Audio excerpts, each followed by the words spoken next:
So we will start the meeting. Item 2, Pledge of Allegiance.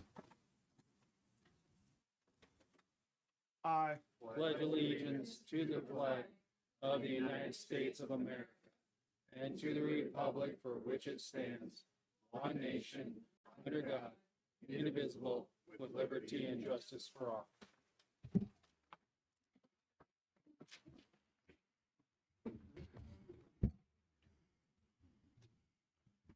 Item 3, agenda. Do I have a motion to approve the agenda as presented? So moved. Terry with the motion. Tim with the second. Any discussion?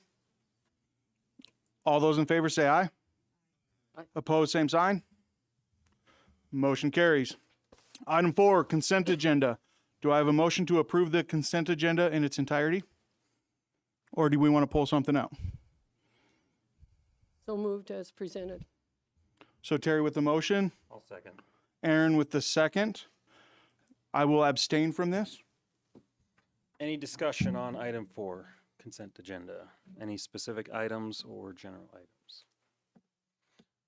Hearing none. All right, all in favor say aye. Aye. Opposed, same sign.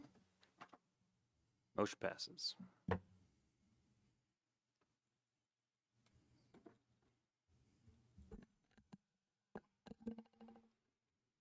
Item 5, open forum. Open forum is an opportunity for patrons to share their thoughts and concerns. The school board will listen, but no discussion takes place, and there will not be a board action. Board members may ask clarifying questions. The protocol is established for open forum is to provide a time limit of 3 minutes to share the concerns. If a patron would like to have a two-way discussion, they are encouraged to schedule a meeting with the superintendent.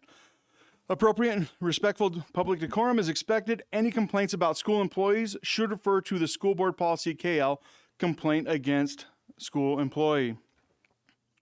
Tanya, do we have anyone for open forum?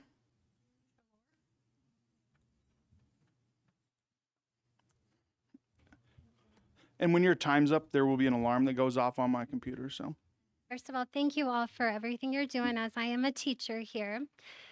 Thank you for your time and commitment to the Meade School District. I'm here today to recognize and thank the 8th grade boys basketball coaches. Coach Faso and Coach Dalen DeShock have built genuine relationships with the boys this year. One player I'd like to talk about is Parker. Parker was... Hold on. We can't Oh, use student okay. names or employee Sorry about names. that. Oh, I don't have it. Oh my goodness. I'm sorry. Okay, coaches. Sorry about that. Okay, it's all positive. Don't worry. Even if it's Okay. positive, Okay. we can't. Okay, sorry about that. Okay, so there was a player that was thrilled and motivated to keep his grades up to play. He worked so hard at practice and was so excited to play basketball. He even sported his pink Kool-Aid shoes. He loved playing, recording games, watching film, and even sitting on the bench and cheering on the games he wasn't playing in. There was a player often he would talk about how much the coaches impacted his life. The impact they made was because of the time and the relationships they developed with this child. After passing, I don't know if I'm allowed to say this, but after the passing away of this person, the coaches reached out and genuinely told the players they were available if they needed to talk. The middle school is a very traumatic place for many kids as it triggers flashbacks of their friend that is now gone. Missing him in class, the hallways and lunchroom have been very difficult. Going back to school was very hard for my son and all of his friends. What has helped him get through the day is looking forward to basketball practice. It wasn't just the game, but the coaches who genuinely care about him. The coaches have even offered to keep the team app open after the season ended for the boys to communicate if they need anything. By doing this, it shows the relationships and care they have built this year. By building a genuine relationship, the boys feel cared for, safe, and has helped them process the grief and trauma of their friend passing away. Both coaches have passion for the game and coaching, a deep drive to build relationships with the players. Often, the coaches would be seen talking to the players after the game or practice. The coaches recorded games and took the time to discuss the games with the players. At the end of the season, they had a pizza party to continue building relationships and celebrating a great year. Why do they take the time to talk to the players? Because they genuinely care. Thank you for listening and recognizing two very young coaches who have made a massive impact on a group of boys processing trauma and grieving the loss of their dear friend. They love the game, coaching, and most of all, caring about each player. Thank you, and God bless. Thank you, Ms. Trulor. Auburn Trillor. Thank you guys for your hard work and commitment to the district. Before I start, I want to share a Bible verse, Matthew 10:26. So do not be afraid of them. There is nothing concealed that will not be disclosed, or hidden that will not be made known. I'm a junior at Sturgis Brown High School, and my brother goes to Sturgis Williams Middle School and was best friends with the kid who recently passed away. I'm here because there needs to be more consequences for the students who say mean things about the kid who passed away, and there also needs to be more consequences for the students being mean to the kid who passed away's friends. This is not only a concern I will be discussing, but a statement. Why have kids been allowed to spread awful rumors about the kid who passed away, be mean to his friends, and even say disgusting comments like he was going to die anyway or I'm happy he's dead?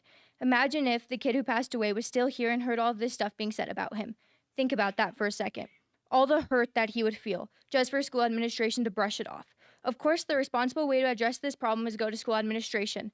But when informing a staff member, they stated, "These kids can't grieve forever." That was stated before the funeral happened to a concerned mom whose kid was good friends with the kid who passed away and sat in the ICU watching the kid who passed away a couple days prior. On top of that, when informing another staff member about the bullies, they replied back saying, "These are different ways kids are grieving. All I see is excuses being made for bullies and little to no discipline." I then went to look in the district handbook, and under Section J of bullying/cyberbullying, it states, "The district is committed to maintaining a constructive, safe, and bullying-free school climate. Students who violate this policy shall be subject to appropriate discipline up to and including expulsion. Employees who violate this policy shall be subject to appropriate discipline and up to including termination of employment." Why have the kids saying hurtful things have little to no consequences, but my brother and multiple of his friends have been sent to detention multiple times for tardies in the past weeks since their best friend passed away? Even the day after the funeral, some were sent to detention because of tardies. While the people making up rumors, spreading lies, and being bullies got to sit in class with little to no consequences. What if those tardies were just from kids grieving in the hallways because they lost a friend? Remember, they're constantly being reminded every day by an empty desk that Parker is actually gone. Then they get sent to detention for tardies. I know that's school policy, but school policy also states bullies will be held accountable, and they all need to be held accountable. Put yourself in the shoes of the kid who passed away. How do you think they feel when people are saying gruesome statements about the kid who passed away and school administration says it's just a way of grieving? That is so wounding and painful for the people close to him. It pains me seeing how it affects my brother, so I'm taking a stance. What I'm fighting for is discipline, stated in the school handbook. I'm just curious as to why we are not following the rules in it. Thanks for your time. Thank you.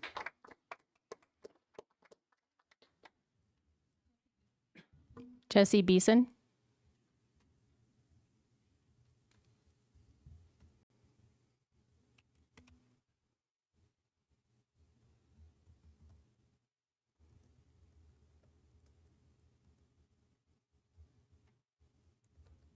Just starting my timer, so I don't trust your computer. So Jesse Beeson, Sturgis, and I'm here to talk about the TAG program again. I've been in here several times over several years, and again, my child was in that TAG program from kindergarten through the 8th grade. So I can very easily say you cannot slide the TAG program responsibilities over to the regular classroom teachers. The regular classroom teachers do not have the abilities to help those talented and gifted kids while taking care of the rest of the classroom. That's why the TAG program exists. I've had many meetings with many teachers, even the ones who tried, honestly tried, could not do it. So again, I do not see how you could possibly replace this TAG program with the regular classroom teachers. The regular classroom teachers have roughly 20, 25 kids that they're in charge of. Meanwhile, the TAG program bounces around between all the different schools with over 100 kids. It's over 100 kids that are affected by this program.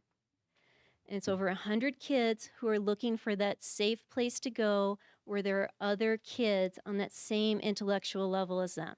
So they can all do a deeper dive into poetry if they want, into very complicated mathematical formulas that my child can tell you like exactly how they work, and I'm just going to look at him and nod, right? I don't know how they work, but the kids in this program do. And that's something that they're not going to be able to get in a classroom, and that's not something that they're going to be able to get from a STEM lab. They're not going to take those deep dives. They're not going to be able to look at every single subject and find what's interesting for them. And if you're having one teacher service over 100 kids every year, I don't see how it makes any financial sense to eliminate that program or that position and then try to replace it with STEM labs. How much do those STEM labs cost? How much is the staff supervising those labs going to cost? How many students is it actually going to serve when it's after school instead of during regular classroom hours?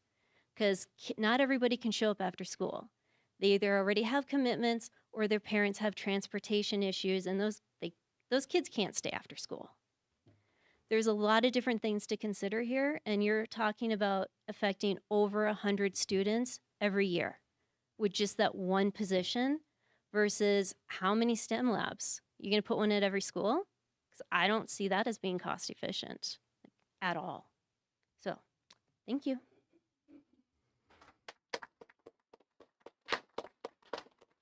Amanda Wetchell.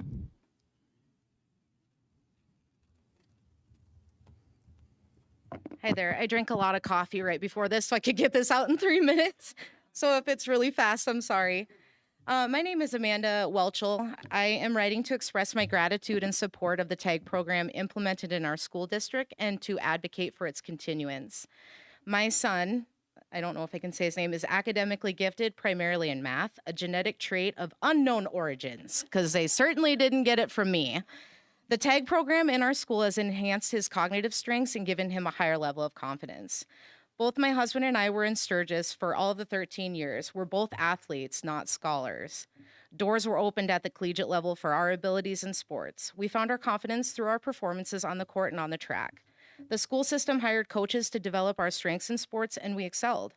Sports are an integral part of fostering teamwork, confidence, and learning how to be coachable. Sports showed us how to lose gracefully. I struggled with that, if anyone knows me. Have patience, and how working hard will lead to success. My son and the other amazing TAG students need and deserve to be coached in the school system. My son is not going to be awarded a sports scholarship, but I have a feeling he may earn academic scholarships, which will showcase his ability. His brain is going to get him into trade school or university, not his athletic ability. We have students in our district who reside in other towns. Their parents saw their child excelled in a sport, but the school in which they attended didn't offer the excellent coaching or athletic program that they wanted for their child. The parents made the decision to move their child to the school district so they could increase the child's opportunities for scholarships.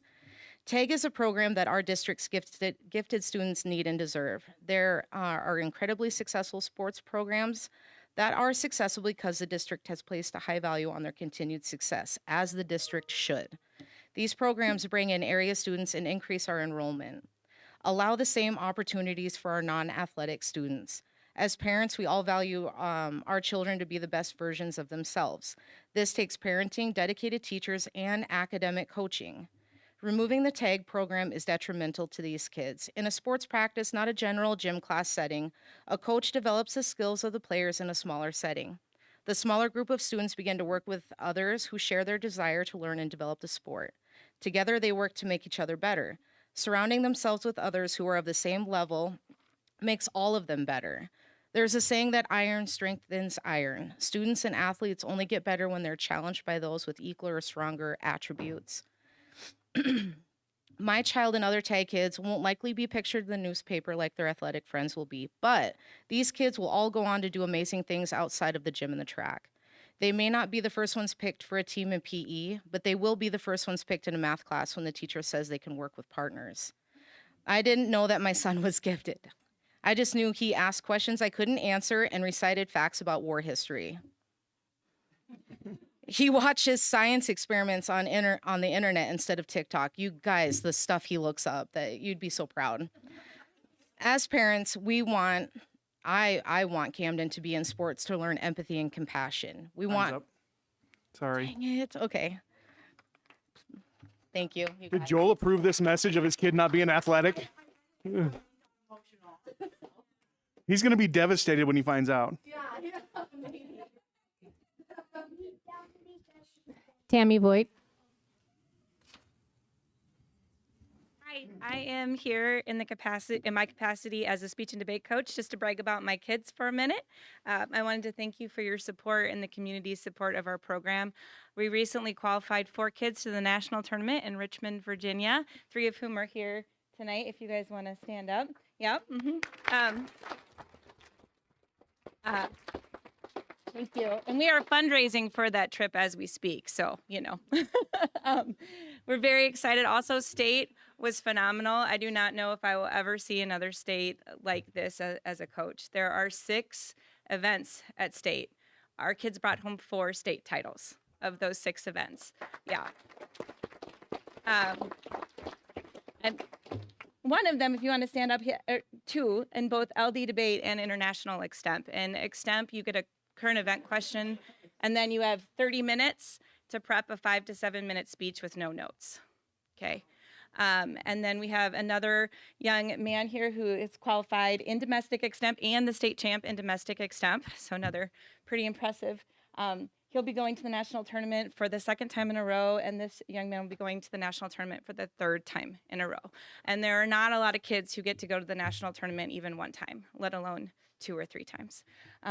And then we have another 2-time national qualifier here who is also the state champ in oratory. And you write a 10-minute speech on a persuasive topic that you would wish to share with the world. So we're looking forward to taking her to Richmond. And the team, we had a 2nd place in international extemp. We had a 5th place in oratory from a young lady who just joined our team this year. She's never competed before. A 6th place from a sophomore who just started doing her event, and another 6th place from a junior. And so we have a lot of strength coming back too. And the 2nd place in international extemp was also a junior. And our team works really well together. And I have to tell you, they represented our town very well, our school district, a lot of people told me how nice my kids are and how their kids enjoy competing against our kids. So, and that made me probably the most proud of anything, is just they represent our school really well. They've had a really good year, and I'm just so proud of them. And thank you for your support, and for any community members who've already donated to our fundraising efforts to get to Richmond, Virginia. Thank you as well. If I can ask, what year in school are you?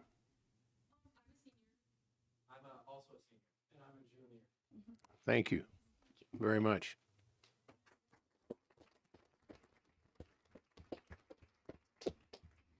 Tamara Hannon.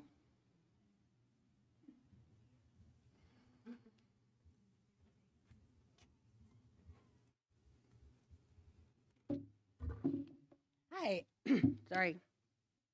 Hi, I'm Tamara Hannon, and I wasn't actually planning on speaking tonight. I just wanted to come in and kind of observe how you guys do your job, so I appreciate you.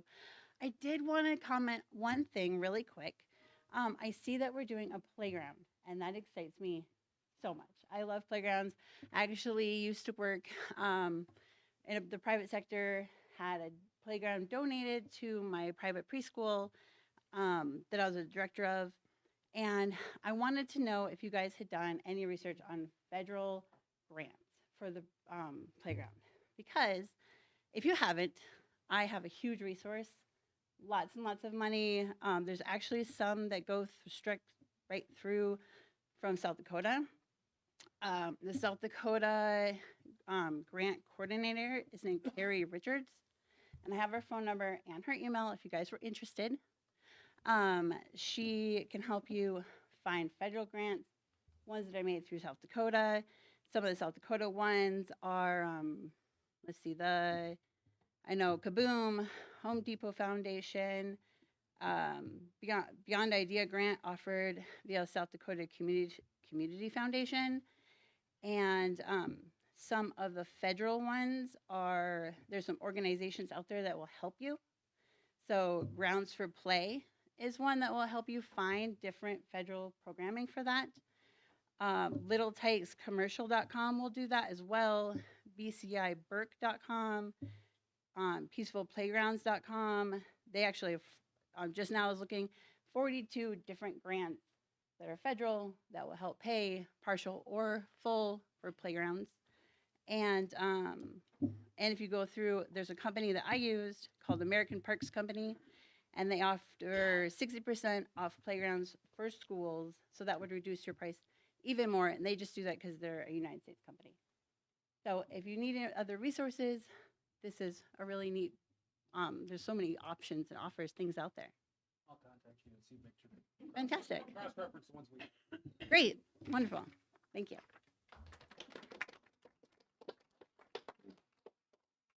Ariel Johnson.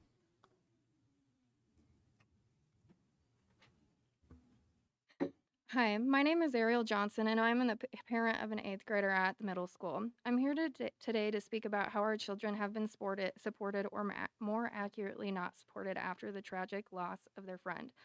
These boys are 14 and 15 years old. Many of them spent hours at the hospital saying goodbye to their friend. They stood together as their friend was taken for organ donation, falling behind him as hospital staff and parents lined the hallway.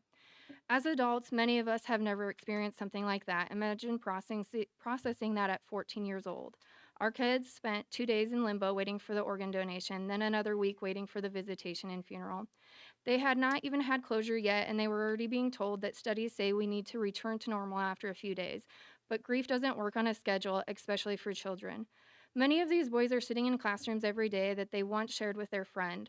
That alone is a trigger. My own son told me it felt like everyone at school had already forgotten only a week after the accident. At the same time, teachers began entering large amount of missing assignments. Some of these boys suddenly had 20 or more missing assignments, even during a week when parents had been told there would be little to no learning happening. These kids do not need lectures right now about responsibility. They need compassion. They need understanding. Many of these boys said they didn't feel comfortable going to the counselor. Some were told they weren't sad enough to use the room where students could take breaks. Others were told that hurtful things that they were hearing from other students were simply empathy. These children are grieving. They need guidance, not dismissal. I want to be clear that there is one teacher my son says truly cares, his social studies teacher, and I want to thank her publicly for showing our kids compassion. Unfortunately, she seems to be the exception, not the rule. These students lost someone they expected to grow up with. School should be a place where they feel supported during that loss. Right now, many of them feel the opposite. I'm asking the district to reflect on how this situation was handled and to do better for these kids moving forward, because they deserve compassion, grace, and understanding while they navigate something no 14-year-old should have to face. Thank you. Emma Seidel.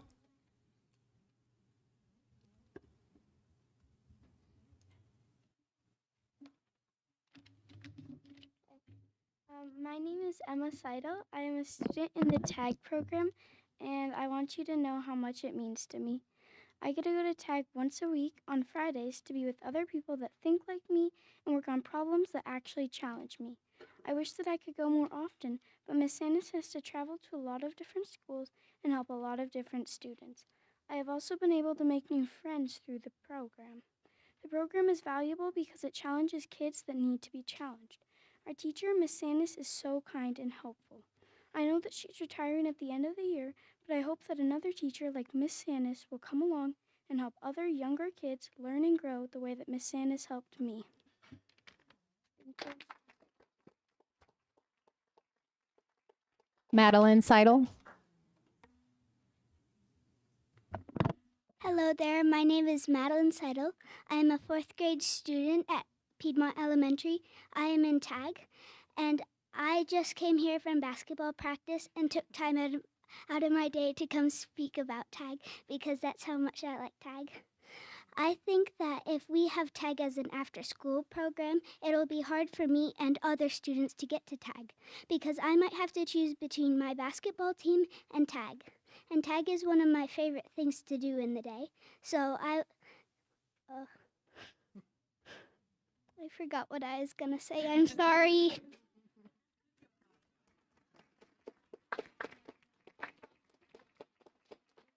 Thank you, Emma and Maddie. Terry Berry.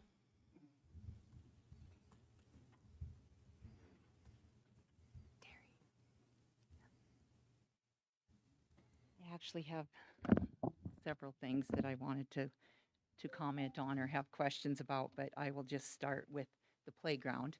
I'm really glad that Tammy was here tonight to talk about the grants, but in going through this, and I might have missed some things because I haven't been here for the last couple meetings, but I just do not understand the need for a $318,000 playground when we are cutting teachers at the elementary level.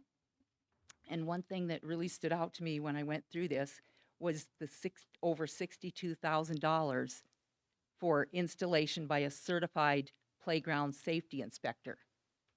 So my question was, why can't we certify some of our own people who work for buildings and grounds? So I looked that up, and it's just a 3-day course, and it can be done online, and they take a 100-point multiple choice question for a test, and they are certified. So maybe, that would pay for one of those teachers that we're cutting, over $62,000. So I'm just wondering if some things like that can't be looked into before we just vote for this and spend all that money that wouldn't be necessary when we have our own people who are perfectly capable of doing some of this work.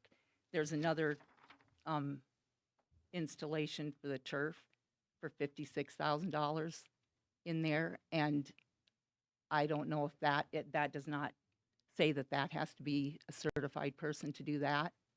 So I'm wondering if they couldn't maybe get some training, and that couldn't be done by our own people too, instead of paying for that together. Those just two items are over $100,000 worth of savings if our own maintenance people could do that.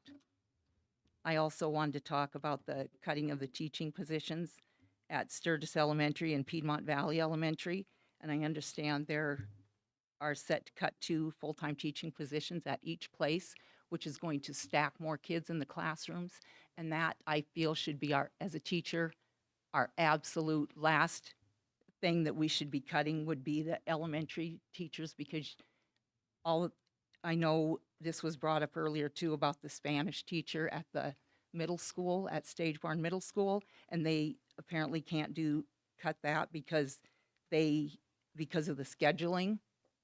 So in my view, maybe if they feel they have to have that position for their scheduling, then at the very least add another reading teacher or something that will be helpful to bring up the reading scores. Add another math teacher, a reading teacher that could maybe take on the kids who are struggling and provide extra help for that instead of Spanish.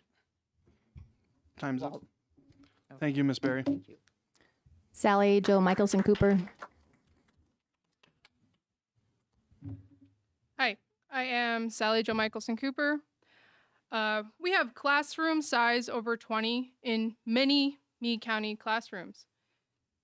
The number one thing that helps the number one amount of kids is that classroom size, especially for elementary.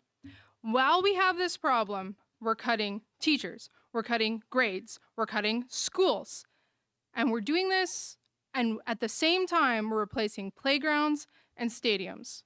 There is an option besides these overregulated play structures that has existed for thousands of years. It's called a grassy field. We could just, every play structure in the district, as far as I'm concerned, it could never be regulated again. Grassy field, it would be easier for teachers to see everything. It would be cheaper. It would be a permanent solution. There are play structures in public city parks that are not a burden to the district. The current budget system of this 2-bucket distribution that gets thrown in our face over and over and over is artificially hamstringing this district. Play structures are toys. Stadiums are toys. We are paying for toys while cutting teachers. That's dumb. I think we all know that. If the budget system is not functional, we need to overturn it, and maybe we need to have the school voucher system in all of South Dakota.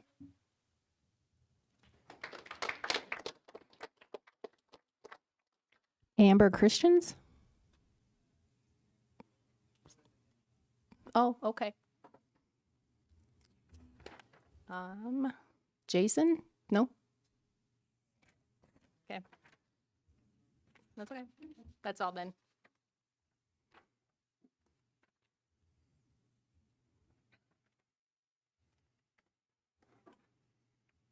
Item 6, recognitions. 6A, character education word of the month. The character education word of the month for March is cooperation, which involves help, assistance, support, teamwork, and working together. Item 7, presentations. Mr. Seidel will provide a brief presentation on the TAG program.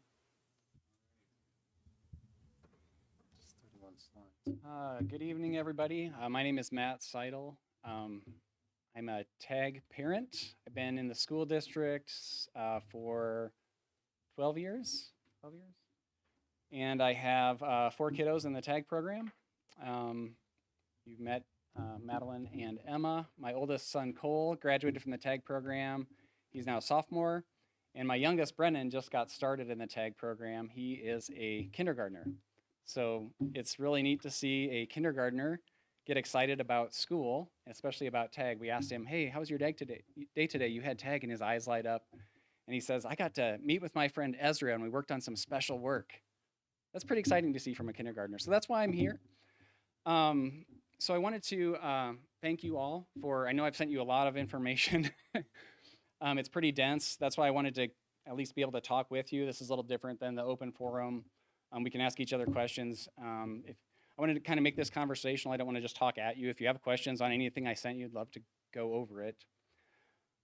So I wanted to start with this cover slide. It kind of talks about our mission and our vision in the school district, which I think are very well written. So if you think about our mission statement, I think TAG squarely fits in with both the mission and the vision. Specifically on the top one, we talk about building for success today and tomorrow. You guys were all here last month. I didn't pay this girl. Ellie Storm from Sturgis Brown got up in front of you guys and she said, I am the person I am today. I'm the leader I am today because of the TAG program. That was very impactful to me. And like I say, I didn't pay her to say that, but I thought it was awesome. In the vision statement, I wanted to focus on excellent academics. I think TAG fits squarely into excellence in academics. It's aimed at the top 3 to 5% of our learners, and it helps them become those leaders for today and tomorrow. So I think TAG, I'm advocating for it, of course, fits squarely in with our mission and our vision here at the school district. Also, before I move on here, I did want to say we love the school district. It's been a great thing for us. I'm definitely a big fan of everything we do here. I think TAG is a good thing, and we should keep it. Next slide, please. So this is the dense part. It's a little bit of analysis I did. I only have access to publicly available data. So I looked at historical data from, I think it went back to 2019, 2020. And I think Mr. Burdett, it reminded me of something we talked about last time we talked about TAG. It was like 5 years ago. We talked about the Piedmont Valley Elementary and Stage Barn Middle bringing in a lot of revenue from the Rapid City Area School District. So that kind of took me down this road. And what I was trying to do is understand, well, how much risk do we have here for losing kids that are valuing the TAG program and are here from the Rapid City Area schools? So I tried to calculate it based on the publicly available data. What I came up with is it's about 13 kids we're likely serving. I don't know the exact numbers. Do you guys know? Does anybody know? Assigned to which district? How many kids that are in TAG have actually open enrolled in from Rapid City Area schools? For TAG, I don't know because TAG starts after that point when they sign that for that, so we don't. Okay. Well, by my estimate, it's around 13 kids. So it's a good number of kids we're already serving from Rapid City Area schools. If I'm coming at this from the perspective of Piedmont Valley Elementary and Stage Barn Middle, they sit, a mile or so north of the school district line. And so they're competing for students. So I view TAG as a way to help compete for students. We're already serving some of them. And I worry that if we cut the program, we're going to lose kids that are here for that. We get kids from the military families that move in from the area that have TAG programs in other states. We're getting kids from Rapid City area schools. Specifically in our area of the district, it's a competitive location. So I wanted to at least bring that thought here because I don't know if we've talked about it that way before. So their revenue from those 13 kids that we're likely serving, we're serving 4.8% of the population. That's how I got that number. Is around $117,000 if you figure you got about $9,000 of federal and state funding that comes with kids that open enroll in. I'm trying to like place a value on what I think the TAG program is worth. And then if you look at the cost of the TAG program on the other side, it's $75,000 per the 25-26 budget. If we get $9,000 per kiddo that comes into the school district, that's about $72,000. The magic number here that I'm getting to is 8. If we have a swing of 8 students out of the school district that leave, either 4 don't come in or 4 leave, or 8 don't come in or 8 leave, whatever it is, we've essentially cut a program that we've had for over a decade, and we haven't really gained anything. Now, I know that that's probably an unfair, it's all things being equal, they're not coming in and going out because of TAG, but it certainly has an impact on families' decisions. I have a neighbor who's considering Rapid City Schools versus Meade, and she's a teacher, and she looks at the TAG program as an indicator of how healthy our education system is. So I think it's interesting to think about people that have a choice in our area, and TAG being a competitive advantage for us. Anybody want to go into that any further? No? And Rapid City doesn't offer TAG. And Rapid City doesn't have TAG. We're the only one in the region that has it. So it's something special. It's special that we have it and other districts don't. So that's the point I was trying to make here. I think it's hard to attribute kids coming to Meade for the TAG program because, as you know, it's a very competitive program to try and get your kids into. So coming in, you don't know if your kid will qualify or not. So. Yep, I agree. It's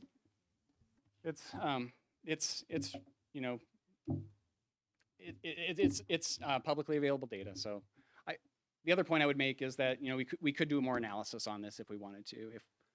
If we really wanted to query those students, are they here for TAG? Let's better understand what it means to them and their families. I think there's more analysis that could be done. Next slide, please.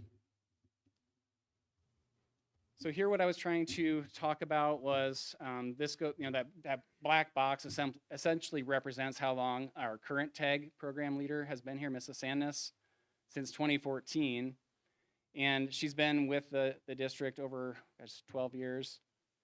When she started, we had 300 less students than we have today, and the TAG program has not grown. It's been one person running the TAG program for the entirety of her time here. So I'm trying to make the point that it's not like we took on a bunch of extra administrators. It's not like we have a lot of additional help. The TAG program absorbed the workload. It still serves. We have 2948 kids now. It still serves 4.8% of the district, just like it did back before those extra 300 kids were here. So we've absorbed it. So cutting it doesn't really. I don't think that fits in with what we're needing to do because we do see declining enrollment. TAG was here before that, and it has absorbed the extra workload. Anybody have any? Yeah, go ahead. I'm curious about the TAG students when they go into the class. Is it one time, same time every day? Same time every week. They get it once a week it's differing by school. I think sometimes it's 50 minutes, sometimes it's less, depending on the program. I don't know Mrs. Sandus's entire schedule, but I know she's bopping around between all the different elementary and middle schools to support the program, along with all the administrative stuff, which I'll get to in another slide. Yeah. Anybody else? The next slide. This one is really, I had some questions come up. Hey, why do you call TAG a program? Just trying to differentiate that it's not a person and it's a little bit different than the traditional classroom. The TAG program does require a lot of administration. So for us as a family, I had no idea when we moved here that it was a TAG program. We ended up choosing Meade because it was close to home, brand new schools, heard a lot of good things about the school district. So we chose it for that reason. When my son Cole was in second grade, we got a phone call kind of out of the blue from a Mrs. Sandus who said, hey, did you know that your son qualifies for the TAG program? We're like, well, what's the TAG program? For us, it was kind of a miracle because he was really struggling in second grade, trying to, fit in with the other kids and be excited about school. And we got this call from Mrs. Sandus that said that we have this program, and we were so thankful. So she worked with us. Mr. DeShock's here. Where's he at? You worked with us on this. It was a really impactful thing for our family. We didn't know. And he helped us work with his teachers, figure out a time when Cole could attend TAG, figure out what the TAG program is. Laura worked with the TAG teachers or with the other teachers to make sure that it would work for him, and it was a big deal. So TAG requires all of that looking ahead, identifying students that need access to it. It's all the administration. There's a specific testing procedure that you use to make sure if kids are eligible for the program. So TAG is really a combination of roles. It's a program administrator, it's a teacher, it's required to travel around to different buildings. So it's different than just being a traditional teacher. So I wanted to make that certain. The other point I wanted to make is that we have all of this intellectual property, if you will. So my wife will kick me if I use too many corporate terms, but intellectual property is all the stuff we own.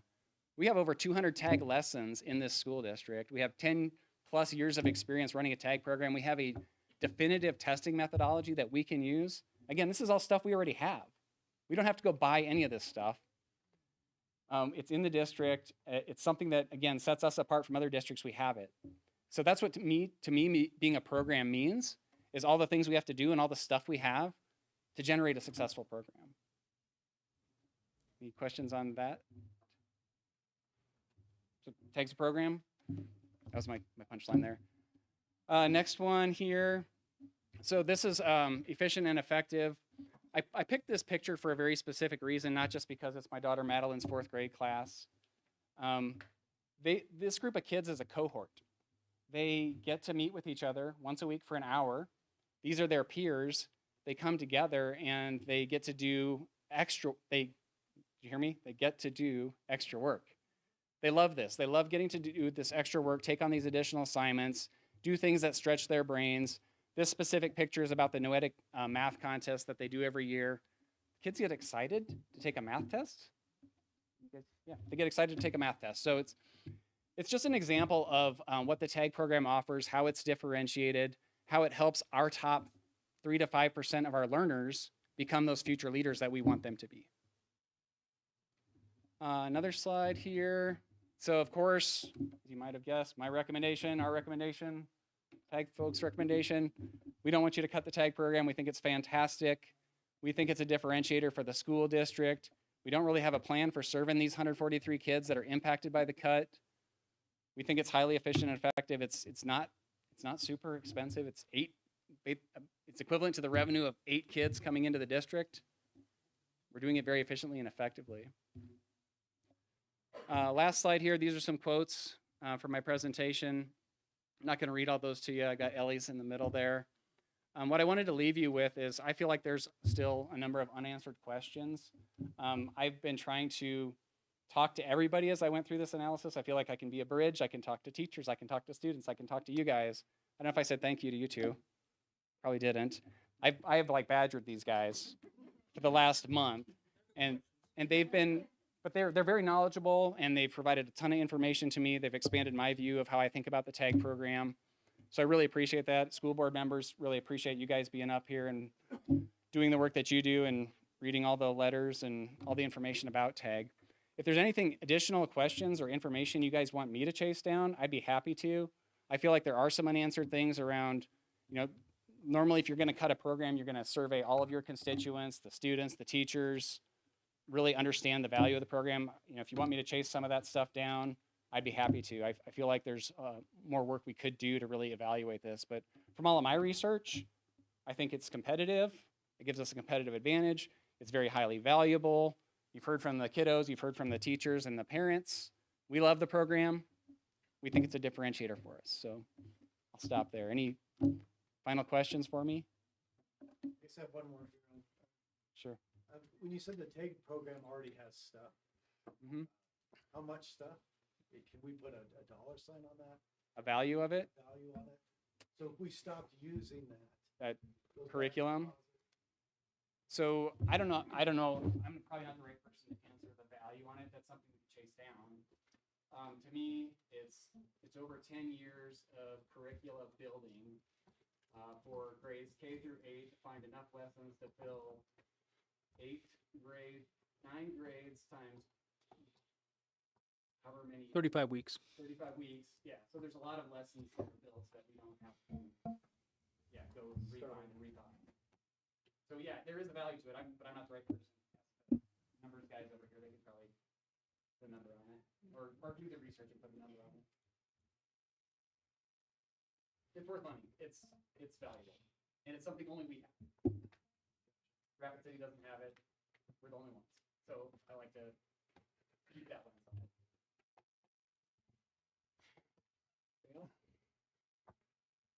I think just to clarify, the reason nobody else has it and we do is in the late 90s, there was a grant push to put these programs in schools. So people jumped on the grant bandwagon, got them. And then once it come to actually executing without the federal dollars, it became very difficult. I've been chasing down grants. I know I was sent one during our last board meeting. In order to run the TAG program, it required us to have a doctoral candidate that was reviewing the content, and then they would give us $40,000 or something like that. And if we're hiring a doctoral level teacher, it's going to offset that cost. Yeah. And I think it's also difficult to find a program that trains teachers on how to be TAG teachers. As I did look into that. There are a number of schools that do it. And I did look into LinkedIn. I just did a quick search on hiring, and there's a ton of job openings right now for TAG teachers. I didn't go super deep, but it just gave me the feeling like, gosh, there's a lot of people interested in this out there. Yeah, I pulled that up. So most of those programs are out of state, and a lot of the states where you're seeing those advertising, they actually have specific and targeted revenue source from the state to support their gifted, talented programs. Yeah. So the state is directly funding those, where our state says get it started with a grant and then see if you can hold on to it. So there's a difference in how those are being created, unfortunately. Colorado does a good job with it, actually.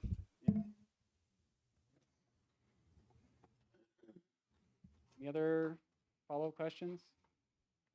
All right, well, again, thank you for answering all of my questions. Thank you for the time to talk tonight. I really appreciate it. Thank you.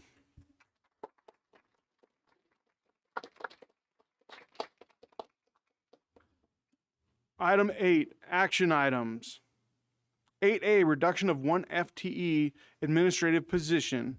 So the reduction of 1 FTE administrative position, saving the district approximately $118,427 through retirement and resignations. Do we have a motion? So moved. So we have Brian with the motion, Terry with the second. Any discussion?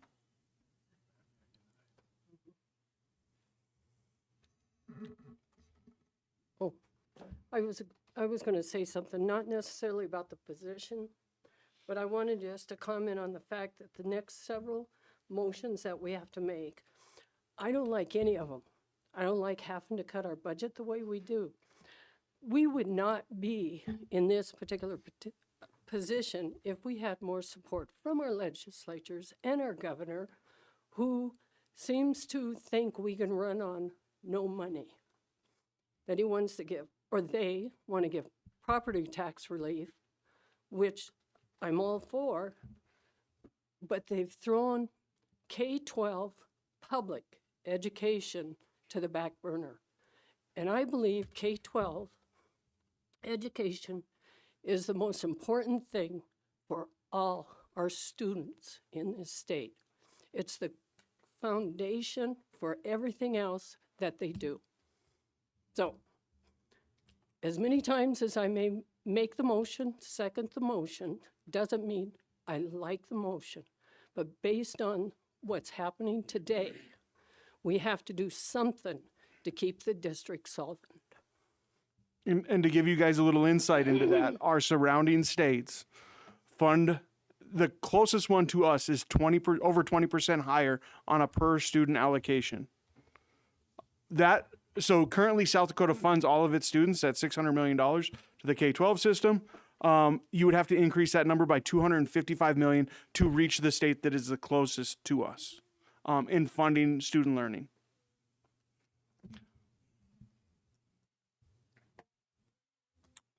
All those in favor say aye. Aye. Opposed, same sign. Motion carries. Item 8B, elimination of contract for one FTE school resource officer services from the Somerset PD. The elimination of contract for one FTE school resource officer from the Somerset PD and will result in a savings of approximately $33,500. Do we have a motion? So moved. Terry with the motion. I'll second. Aaron with the second. Any discussion? I was going to say, just a point that even though we're eliminating that position, it will be filled by someone from the county sheriff's office. So it's not like there will be no resource officer. We'll run the same model as we do at Sturgis Elementary and Sturgis Williams, which is a shared SRO between the two buildings of 1,000 students. Ideally, we would have an officer in every building in our district because of the way we are in the world. I would prefer that. Absolutely. Our kids have to learn too, and so we have to figure out ways. So this is a way. All those in favor say aye. Aye. Opposed, same sign. Motion carries. 8C, elimination of talented and gifted tag program, 1 FTE. Expected savings would be $82,609. Do we have a motion? So moved. Brian with the motion. Second. Terry with the second. Any discussion? I do have something I'd like to say, and I guess I'll take my 3 minutes too. So I know that not everybody knows my children because some of you have younger children. But my children were quite brilliant as well and have gone through the TAG program. And so I just want to, I guess, clarify a couple of things tonight. And I did write it down because I don't want to forget anything, and I hope I can get through it. But I just want to say that I have long been an advocate for our TAG program. I have stood at open forum in the past and have fought to keep it. I know the value of this program deeply, not just as a board member, but as a parent. The TAG program was a meaningful part of both of my boys' lives. Mrs. Sandus has been a mentor to them and a friend to me, and I hope she will remain part of our lives long after my children are in college and beyond. But we are in a much different and much more dire situation now.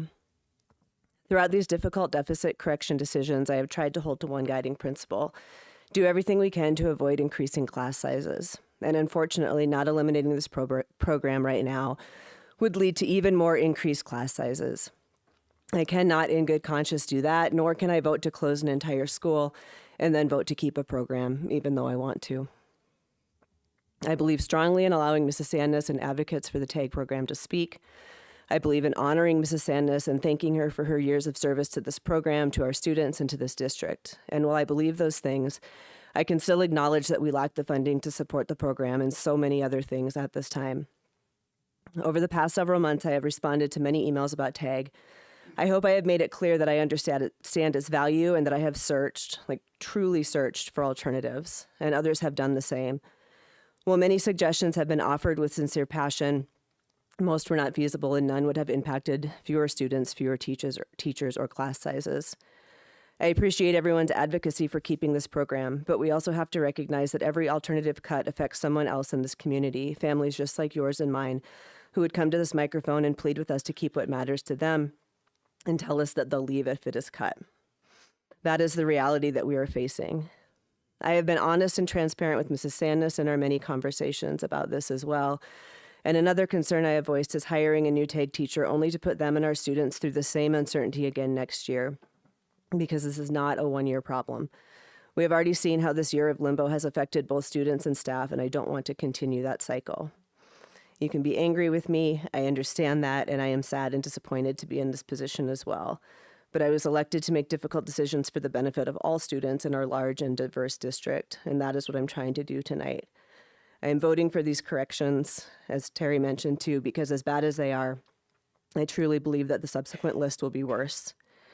My children are better people and scholars because of Mrs. Sandus and the TAG program. That is true.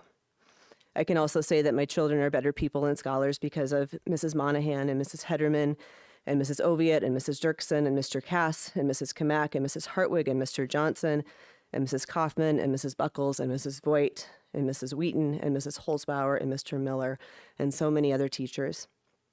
I have faith in our schools and our teachers. If the talented and gifted program is eliminated, we will move forward. We will have to get creative, resourceful, and thoughtful. And if Mrs. Sandus has taught us and our children anything, it is that we are capable of exactly those things and that we can get through hard times together. I'm gonna mine won't be nearly as well thought out. A couple things. At the point where I decided I voted to close schools, pretty much everything else was on the table. Like I had to, if I was willing to do that, I had to be willing to do just about anything else. So the one thing I would ask our board, our teachers, our administration is to ensure going forward, and this doesn't solve the tag problem, that we don't get rid of classes that allow students to challenge themselves and to go forward academically. I know we struggle with scheduling in the middle schools and high school, and numbers aren't sometimes there. And so we have to take those opportunities away as well there, not just tag programs, but classes. And so I'd ask going forward that we demand more rigor out of some of our classes, out of all of our classes, but specifically for our high achievers that we are so concerned about tonight when we're talking about this for those 143. If we don't get that, that's a problem. So not only are we potentially losing this program, but if we continue down this road of not ensuring we have opportunities for all of our children across the board, but also for these children, we will lose kids long term. We have to provide AP classes and college classes and advanced classes at preferably every age category, but the most we possibly can. And so scheduling is difficult. We need to be better. We need to try harder and keep working towards that. So that's what I would ask of our district. This one hits home for a lot of board members up here because we either had students that were in the tag program and valued it, or currently have students in the tag program and value what it's doing for our students today. So you've heard from a couple board members. This has been very difficult. There's been many conversations individually with Mr. Wormstead on trying to figure out alternative solutions. I've worked with my wife to figure out what alternative solutions we have within our own household for our daughter who's in tag. Trying to figure it out because I know the financial situation we're currently in and what we're fighting, and it's not a one-year program like Scotty said. Justin, I have something as well. If we're doing it, I'm gonna do it now. And I wrote something down as well. Not nearly as eloquent as Scotty either. But I want to thank everyone who has shared their thoughts, opinions, and ideas, whether in person or by email, both for and against the various positions, programs, supplies, and other items that we as a board have to make tough decisions on. I have read every email, and I apologize to those I haven't been able to respond to individually. I've also taken notes during every conversation and every open forum. There isn't a decision we make that doesn't personally affect more than one person in our district and community, and that includes us. We're all here because we care about our district and our community. There isn't a decision I make up here that doesn't affect someone I care about, including friends and family. From TAG, a program that both of my boys have been part of, to the rural school, to the changes at Whitewood, these decisions are personal. But every decision I make has to be weighed not just against how I personally feel about these programs, positions, and supplies, but against what makes the most sense for the entire district. I believe our administration is putting forward the best plan we have and are willing to make changes as new information becomes available. And that's why I have voted and will vote the way I have previously, today, and in the future.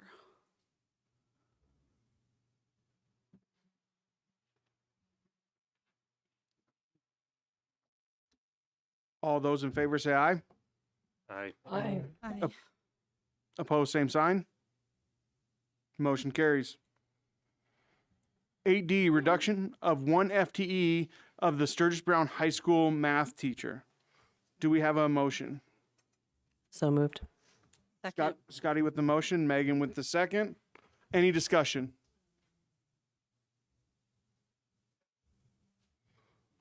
All those in favor say aye. Aye. Opposed, same sign. Motion carries. 8E, reduction of 2 FTE teaching positions at Sturgis Elementary. Do we have a motion? So moved. Second. Tom with the motion, Lee with the second. Any discussion?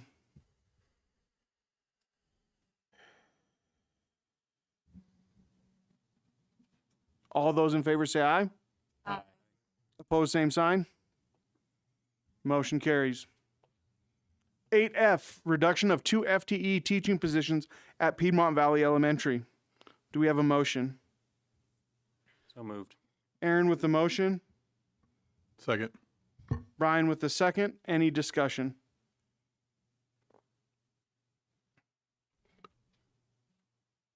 All those in favor, say aye. Aye. Opposed, same sign.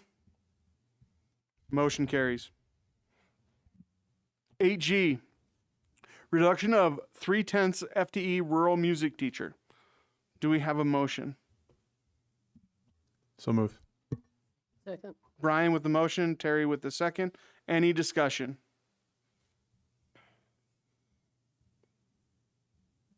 Yeah.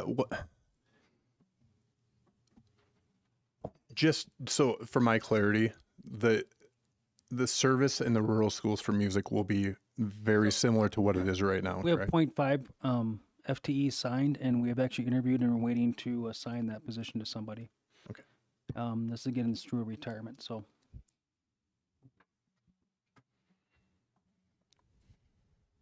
All those in favor say aye. Aye. Aye. Opposed, same sign. Motion carries. 8H, reduction of 2 FTE general fund paraprofessionals. This reduction of 2 FTE for general fund paraprofessionals with the following locations: 1 FTE for library service and 1 FTE for rural. It does not reduce the library services for the rural school, and the estimated savings will be $52,799. Do we have a motion? So moved. Terry with the motion, Second. Scotty with the second. Any discussion? That library position is through attrition. Yeah. That is correct. And all current staffing we have are offered positions within the district for that. It may not be exactly the one they're in or building or are actually relatively close to that degree, unfortunately. But we can offer everybody, we have enough positions open to offer them employment with benefits.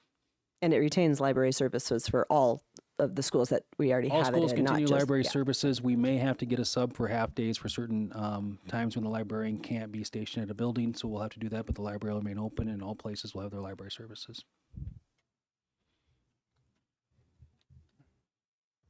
All those in favor say aye. Aye. Aye. Opposed, same sign. Motion carries. 8I, Homeschool Connections Program Calendar. Due to the increased enrollment and the likelihood of continued growth in the Homeschool Connections Program, Superintendent Wayne Wormstead recommends the board approve establishing the Homeschool Connection Program as its own educational structure K-8 school with the South Dakota Department of Education. This will allow more accurate tracking of the student progress and budgeting of the program and has zero cost to the district. A copy of the meeting minutes is required to be provided to the South Dakota Department of Education for supporting documentation. Do we have a motion? So moved. Terry with the motion, Second. Lee with the second. Any discussion? Just to be clear, this is essentially a formality so that we can then build it in our Infinite Campus and that sort of thing. Yep, There's- so it'll have its own budget code, just like we do all of our buildings with that, but then we'll be able to track those dollars and also what takes place there. So there's no cost to it other than tracking, and that also means we can easily pull out our student success rate, like we do every other building for state assessments and things like that too. So it's So it'll truly a help tracking provide piece. Better data. A better data. It's actually probably more work for Tina and Tanya than anybody else with that to make sure we have everything tracked.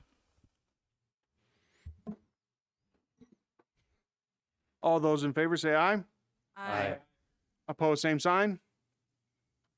Motion carries. 8J, amend the general fund budget. Business Manager Brett Burdett recommends the board approve $19,543 amendment to the general fund budget to support the Sturgis Brown High School co-curricular equipment purchases. The funding for this was donated by the Sturgis Booster Club. Do we have a motion? So moved. Aaron with the motion. Tom with the second. Any discussion? All those in favor say aye. Aye. Opposed, same sign. 8K, amend the capital outlay budget. Business Manager Brett Burdett is requesting the board amend the capital outlay budget by transferring $25,500 from Stage Barn Middle School's interior improvement painting project to Stage Barn Middle School HVAC repair. Do we have a motion? So moved. Second. Aaron with the motion, Brian with the second. Any discussion?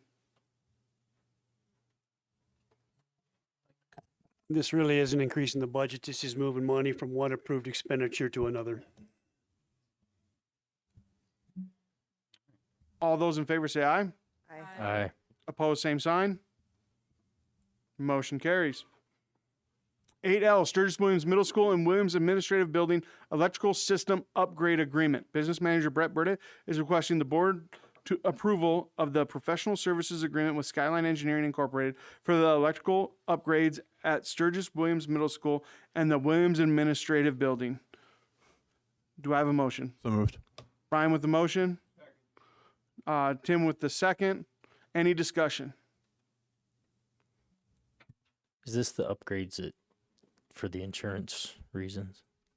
Yeah, Lee, when we had the assessment done, the main panels in both facilities are non-compliant on several codes. And so we need some architectural and engineering design to replace those large panels. And that's what Skyline Engineering is, electrical engineering group. And they'll design those plans and specifications. When they're done, then we'll go out for bid for those services.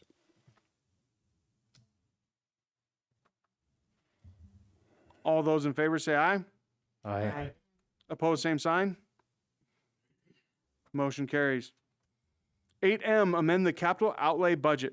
Business Manager Brett Burdett is requesting the board amend the capital outlay budget by $28,000 for Skyline Engineering to develop project specifications for the Sturgis Williams Middle School and Williams Administrative Building Electrical System Update Project. Do we have a motion? So moved. Aaron with the motion. Second. Brian with the second. Any discussion?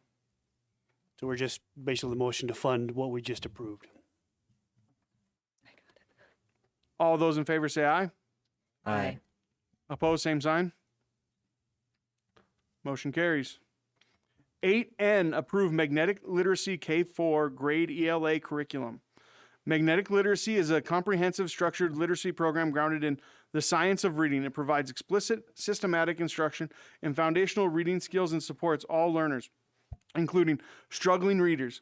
The program includes digital and physical classroom tools, instructional practices for teachers, consumable student materials, and decodable text aligned with phonics instructions. Additionally, the purchase will include professional learning scheduled over the first 3 years of adoption with flexible professional learning thereafter. The recommendation is to approve the purchase for Magnetic Literacy in the amount of $417,020.40 to strengthen the core literacy instruction and improvement of student reading outcomes district-wide. Do we have a motion? So moved. Megan with the motion. Second. Scotty with the second. Any discussion? I'm just going to mention, I got a couple emails on this, why this is such a big number. Mrs. Johnson presented on this last month. It probably doesn't cost this much if we haven't been doing this for the last 25 years. I preached about this a little bit last month too. Our teachers were taught wrong. Our students have been learning wrong. And so we have to do it. If I could have done it the first year I was on the board and we could have figured out how to pay for it, I'd have been all over it. But we're there now, so it's time. So our students are learning what they need to learn. So our reading scores go up. Well, I mean, even more than they already have started going up. All those in favor say aye. Aye. Aye. Opposed, same sign. Motion carries. 8-0, Sturgis Elementary Playground Contract. Business Manager Brett Burdett is requesting a board approval of the contract with My Turn Play Systems in the amount of $318,512.26 for the Sturgis Elementary Playground Project. The recommendation is to approve the contract with My Turn Play Systems in the amount of $318,512.26 for the Sturgis Elementary Playground. Do we have a motion? So moved. Terry with the motion. I'll second. Tom with the second. Any discussion? Mrs. Hannon mentioned earlier grants and grants for this. Do we have a grant writer in our district? Do we have We do money for a not. grant writer? Whoever's in has time to write that grant or a passion project usually is how our grant writing takes place, and they support that through the district office with the background stuff. I've written grants in the past for different items. Yeah, we'll pursue the grants. I've looked at a few that we were not eligible for within our school with our certain setting, but there may be other ones that are out there that we are eligible for. And Scotty, this Burke Playground Systems, one of the things this group was chosen, they tell us, and I don't know if they actually did it, but they tell us they go out and seek alternative funding and grants to try to keep the pricing down. I haven't asked to see what grants if they applied for, but we will follow up on that. We sure will. Previous playground project I've done before, we received what they called a 40% grant, but realistically what that grant was a discount from that vendor to make them more compatible in the bid process. So they were able to give a 40% grant that was actually funded from their own foundation. But that's how they got the bid price in. So some are unique on that, and some are from federal government, some are from state, some are from different foundations. But yeah, we'll look at it and see if there's something we missed, if there's something else we can do.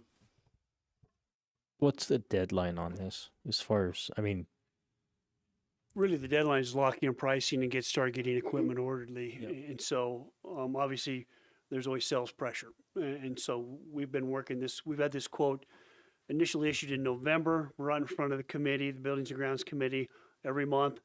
Got a price update in January, and this is the last price quote that this will be honored. The next one will go up as 26 pricing goes out. So the deadline, this is an FY26 project, can't really begin till July 1, but to lock into this pricing quote, that's kind of why we're asking tonight to lock into the contract. And we got the donation from Skoll to do all the dirt work for that at $60,000 also with that. So, and just the main reason, well, I know we had to move some stuff around, but what? So when we I started, know the going up turf this- stuff had to be taken out. We've got to remove two of the major apparatuses because they're wore out. And so the question is then what do we replace them with and where do we replace them? And that's when we brought two playground companies in to get those ideas and recommended suggestions. And this is one the group decided to move forward with. And that being Mrs. Leitenberg and the input coming from Sturgis Elementary. because I know you're saying the turf was one of the There's biggest three costs. options. Well, it's a middle of the road. An engineered wood fiber is the lowest option. The turf is the middle, and a poured rubber in place surface is the highest. And so, looking at the number of kids and where it's at, the group felt that this would probably hold up the longest in terms of surfacing versus continually replacing the wood fiber material. With the rubberized pellets, you'd have washout concerns where if we got heavy rainstorms or whatever, it would wash it all out, and then you'd have labor of either replacing it or buying new to replace that playground. They're getting away from the crushed rubber Mhm. due to latex issues and some other issues. And then the three they're really offering is a poured and rubber place, which is a firm surface like you see cities and stuff are doing, or it's not a wood chip anymore. It is a elongated shredded wood fiber that they say provides a little better compaction if you're trying to get ADA compliance for wheelchair access and things like that. And that was there insurance reasons on some of that we had to? Just removing the old equipment because it's not that's what the compliant. insurance was for. It's, Okay. it's more so in terms of one, it's wore out too. and our peat gravel too. In the pea gravel and so the complexity of the system is to provide access for multiple range of students, and whether the students have maybe Handicapped or ADA compliant, ADA compliant. or different spectrums to where they have certain devices out there that they can relate to and play on. And that's what we were kind of looking for to do this project. And they've had to take out some of the equipment once it deteriorated. Right, as to soon a as certain school's out, point. it will be removing 2 major pieces of equipment and disposing them. And just to reiterate, I know there has been, some talk that, the two pots of money are not realistic, but they are set that way for us. Like we those are the two pots of money, and this is coming out of the capital This is outlay. coming out of our capital project fund, facility project fund. And obviously, as we see, the confusion is being able to transfer capital outlay funds to the general fund. And that's where I think people are looking at those two kind of in the same way, Megan. And so this is a capital outlay project fund. The rest of the playground projects we look at doing, we'll bring every facility in front of a committee and the board over the next 3 years to try to get them all up to compliance across the district. And sorry, just to add to that as well, it's not quite the spot, but it's pertinent that when you talked about the moving funds from capital outlay to general fund, that is something that is in our plan We're to doing do that as al- well, we're doing a that as large well. amount. Yeah. Yeah, we So- actually have $450,000 currently in the budget to transfer from capital outlay over already, to offset that and lessen the impact across the district. Thank you.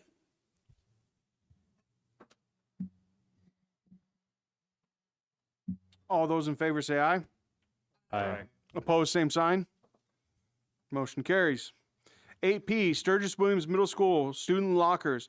Business manager Brett Burdett is requesting board approval of the quote for the Sturgis Williams Middle School student lockers and authorization to work with Combined Building Specialties to place the order and secure pricing for the late June, early July installation. The fiscal year 27 capital outlay budget includes $45,000 for this project. The lockers can be secured at a cost of $37,820.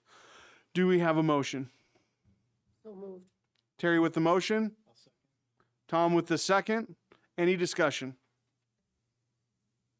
Again, this is a FY26 capital outlay project. We're getting on a production schedule, so we make sure that they are at least on site by the 1st of July.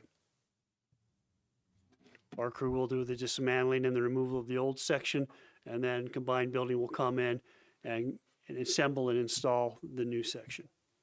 We probably have one more round. I believe they worked with Mr. Hederman to see what was left, and hopefully next year we'll be able to then get rid of the worst of the lockers at Sturgis Williams Middle School. What do we do with the old lockers? Scrap. They go to R&N. That's a popular question. If you're there, you Just wondering. Yeah. They're not standalone. A lot of these are built in, so the face comes off, and they're just components after that. It's like buying something from IKEA. All those in favor say aye. Aye. Aye. Opposed, same sign. Motion carries. 8Q, Piedmont Valley Elementary Roof Replacement Project. The business office is requesting the board accept the bid from Low Roofing in the amount of $489,760 for the PVE roof replacement project. Do we have a motion? So moved. Brian with the motion, Tim with the second, and any discussion? This is one area, Brett, where you came in under budget by a long shot. Yeah, you know, we use Low Roofing as a consultant to come in and inspect our roofs and give us an idea of time frame for replacement. We also asked them to give us an estimate for budgetary purposes. They were using around $15 a square foot. Obviously, it came in around 10 and a half. So we're nice to see that. Also a little weary about them actually getting out there and acquiring that material based on now the pressures you're seeing on petroleum-based products, oil and stuff like that. And so we're hoping that doesn't have a big impact on this, but we did build a little bit larger contingency in there. We put about $90,000 that's for contingency. And so we'll have a contract price of $498, but if material prices go up outside the control of the contractor, then change orders are issued to help them offset that cost for materials only, not labor. And that's common in a roofing contract because of the advanced bidding. What was the original? what was it? 700. 750. Okay. And I had a 10% contingency in it, Brian, and so we were able to drop that down. All those in favor say aye. Aye. Opposed, same sign. Motion carries. 8R, Grand Electric Cooperative right-of-way easement. Grand Electric Cooperative is working on a 15-mile overhead to underground conversion to upgrade aging infrastructure along Highway 212 from Marine to Mud Butte. Because the Meade School District is the current landowner, an easement must be signed in order for the project to proceed. Do we have a motion? So moved. Brian with the motion. Tim with the second. Any discussion? This parcel may be brought back to your attention in terms of what you want to do with it. It is a parcel that sits off 212 on the old 212 road. It's a 2-acre parcel completely surrounded by another landowner. Next to, what was the church, Wayne? Anyway. Yeah. I can pull the map up. I can the find it. process would be if the district, it was brought under ownership to Meade 46-1 through consolidation in 1969. It was originally deeded to the Aurora School District, to the Meade School District, and now you guys are the holder of that property. At some point in time, if you want to surplus it, make it available for auction, that's something we can consider as well. Is this where the old Sulphur Creek School was? Okay. Now it's a different parcel. That's a little different. That parcel was under Bill Cluck's ownership. This is different. So what school was the? There hasn't been a school there for a very long time. So Sulphur Creek was closed about the first time I got here. We auctioned the building off, and Bill Cluck kept the property. He owned the property. Okay. Similar to Atoll, where the building is owned by the school, but the school does not own the property. In this case, Mrs. Anderson at the Register of Deeds sent me the last register of deed that was done from 1925 to Aurora School District, and then everything is assumed ownership change at that point. It's by St. Joseph's Church. St. Joseph's Church. It's really right across the street to the north, or the road to the north. About a mile, 2 miles off 212. So this is just to approve the easement, and later we'll discuss about what you want to do for long-term ownership of that parcel. There's a lot of questions surrounding this one, Lee. All right. All those in favor say aye. Aye. Opposed, same sign. Motion carries. 8S, Black Hills Orthopedics contract. Superintendent Wayne Wormstead is recommending the board approve the new 5-year contract with Black Hills Orthopedics and Spine Care Center. They will provide two certified athletic trainers and 1 weight room trainer at no cost to the school district. Do we have a motion? So moved. Terry with the motion. Second. Aaron with the second. Any discussion? This starts next year. Yep, starts in July 1, I believe. Is this? Do we give advertising rights for this, or right? What's the other hand doing here? So what takes place with this is we went through and we worked because we don't realize we raise about $374,000 a year from all of our different sponsors, donations, families, and everything else, support from field trips to athletics to fine arts activities and everything else. So Black Hills Orthopedic with this matched monuments offer and a first right of refusal for this. Sponsorship dollars go to scoreboards and other advertising that they have there, so the district doesn't spend for those items with that moving forward. So with that, at the same time, we're able to increase our athletic trainers for this towards that moving forward.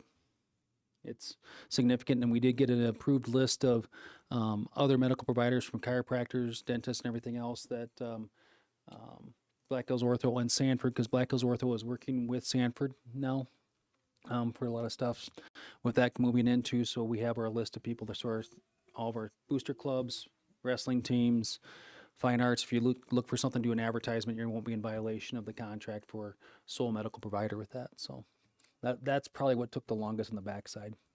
We thought this would be done in December. All those in favor say aye.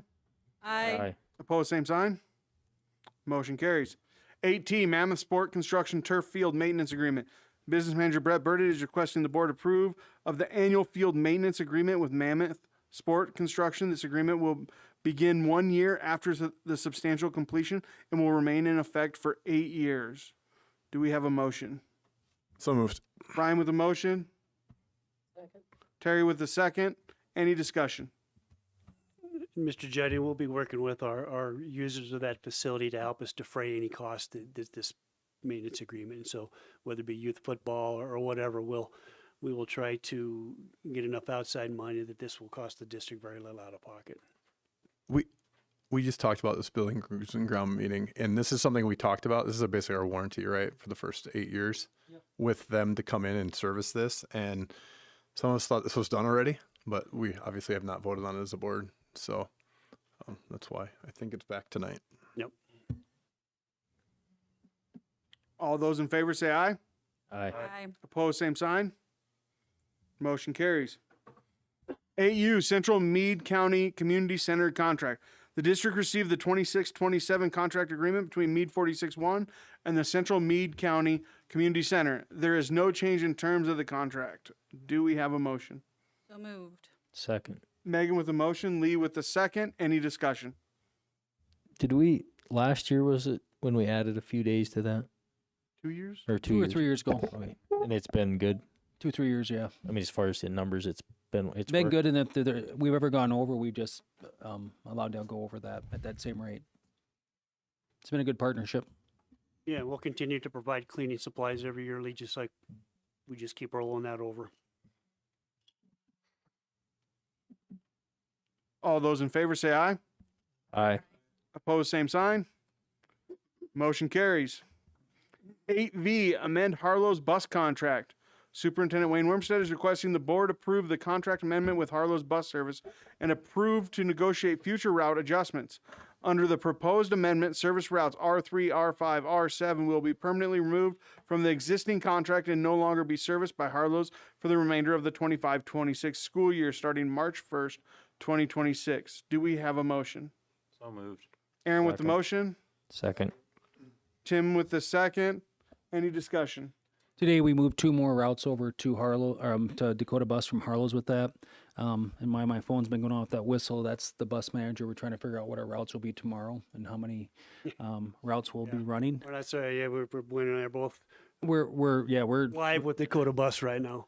or Harlow's trying to figure out what our routes because the shortage of drivers and the problem they had today. They had buses taken off the route due to maintenance concerns, and that's why we put out the announcement. We had 3 bus routes canceled today. At the end of the day, and so we are working diligently, and I hope I don't have to leave the meeting to handle the bus route issue right now. Can I ask about? I got more calls today than I've ever gotten about a single issue, which is impressive. Not that I get a lot of calls. 15 minutes before they were supposed to pick kids up, we Yes, found out about maintenance issues. I was sitting in Mr. Wilson's office when I told him that the 3 routes at the high school were canceled. Oh, I believe you, but that's when we found they out. told us 15. Yeah, that's insane. Yep, I got the call log right here. So that's how soon we found out, and then we're currently working through other issues. It looks like a considerable list for tomorrow that I need to work out to see for route adjustments and combinations. All those in favor say aye. Aye. Opposed, same sign. Motion carries. AW, amend the Dakota bus contract under the proposed amendment. Service routes R3, R5, and R7 have been added to the existing contract and serviced by Dakota Bus for the remainder of the 25-26 school year, starting with March 1st, 2026 through June 30th, 2026 at the rate of $500 per bus per day. The addendum is temporary in nature and is intended solely to provide uninterrupted transportation services in advance of a master contract term beginning July 1, 2026. Do we have a motion? So moved. Megan with the motion. Lee with the second. Any discussion? Do they have the capacity to keep going in this direction if we keep going in this direction? We probably have room to add 1 more bus route from them because their net max is probably 6, we think. So we have 21 bus routes that are provided by Harlow's. Currently, right now, 5 are being served by Dakota Bus, with room for 1 more. And we're looking at probably 1, 2. We're looking at 2 routes being combined, another 2 routes being combined for tomorrow. So that's 2 routes short tomorrow right now that I can see. And our challenge, you have to remember, Dakota Bus is with Hill City School District, and they're Harlow's is with Harlow's, and they're facing challenges up in Hill City right. also. So we're both being impacted by what's happening in one or the others. I just talked to their superintendent today about that, and Yeah. they're having. So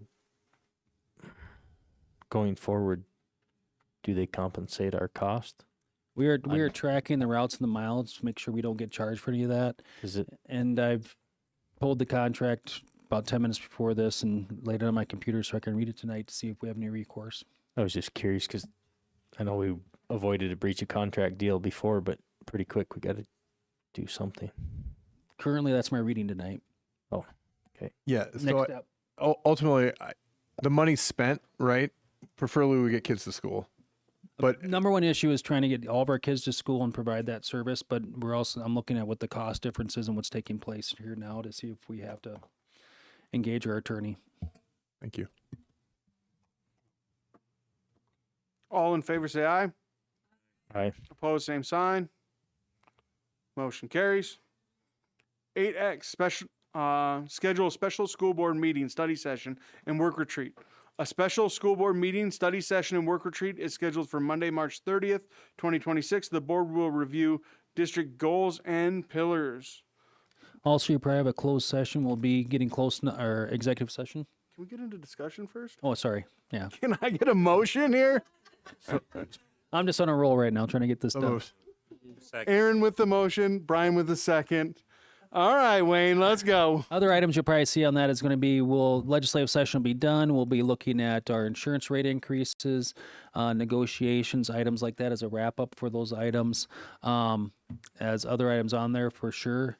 I know that right now. Just be aware of that we'll probably spend 30 minutes to an hour on those topics in executive session. I do know that I'll be gone that night. Okay. All those in favor say aye. Aye. Opposed, same sign. Motion carries. Item 9, policy review. 9A, amend the school board policy JFA, student due process. ASBSD recently updated the policy JFA. The policy committee recommends adopting the amended policy to maintain alignment with the ASBSD. This is the first reading of a school board policy, JFA, student due process. Any discussion? Student due process is for discipline action to make sure those students' rights are not violated within that, and lays that out in this. We did cut out the policy items at the very bottom and cross-reference because at those times they changed the code. We can't keep up with that. But all the links are current to the state codified law that is actually referenced back into that policy. That's the blue links in there. And this is actually showing up as an action item under policy review as a non-substantive change, so we'll need a motion. Tom with the motion, Megan with the second. Any other discussion? All those in favor say aye. Aye. Opposed, same sign. Motion carries. 9B, first reading of school board policy GCBDF, nursing mothers. ASBSD has recently updated policy GCBDF. While this policy is not currently in place within our district, the policy committee recommends the board adopt the policy for implementation. Any discussion?